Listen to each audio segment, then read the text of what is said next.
Pait sa kinabuhi. Ha? Pait kang kinabuhi. Ang kinabuhi sa tao, alang paita. Maulagay lang ni mo.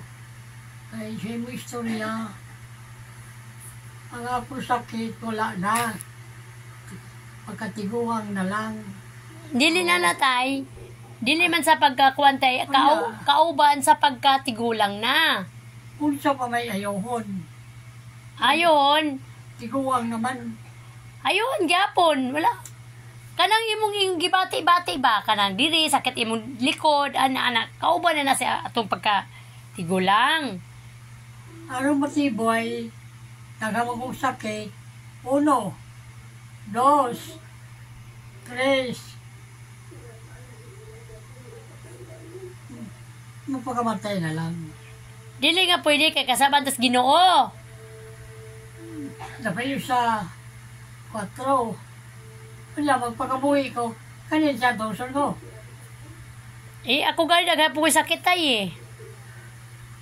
Ako daghan ko sakit, di man ko magpakamatay. Kalawasan.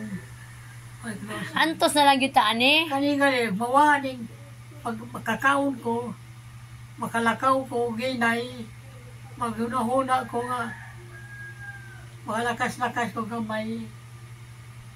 Mura na akong kuhan. Maghuwat na lang ko panahon nga. Pinuko na yun. Wala tay. Kay kapila na gabi na ako, di ko kaon. Kamuntag. Buhi lang gyapon. Buhi nga po. Kaluoy ngas Ginoo. Oo. Lagi kaon ako. Kaon ako kanon. Kanara. Iyak ng tatay ko.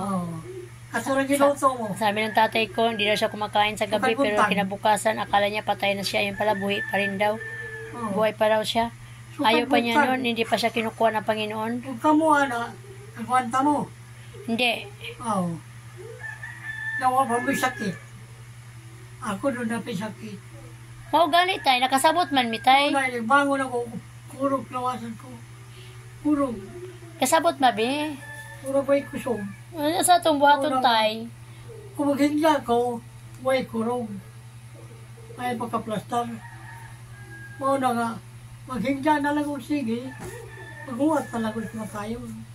Yeah, pwede tay, mabita nang ipa-check up ka tay, bisan diin. Wala plano ko dahil.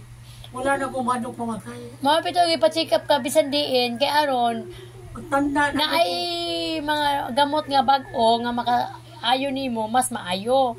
Buhos na po kalibutan. Pahimos na lagi tay, pero hindi gyapon maayo. Oo na. Yan, sabi ng tatay ko, di na siya natakot mawala kasi Nabaranin ko. Oo. Medyo satisfied na raw siya or sawa na raw siya sa mundo. Magalapos ni kalibangon ako. Yan, mga kapagsiyo, ganun talaga ang tao kapag may nararamdaman na kung ano-ano na nasa isip. Kaya, pasensya na po mga kapagsiyo.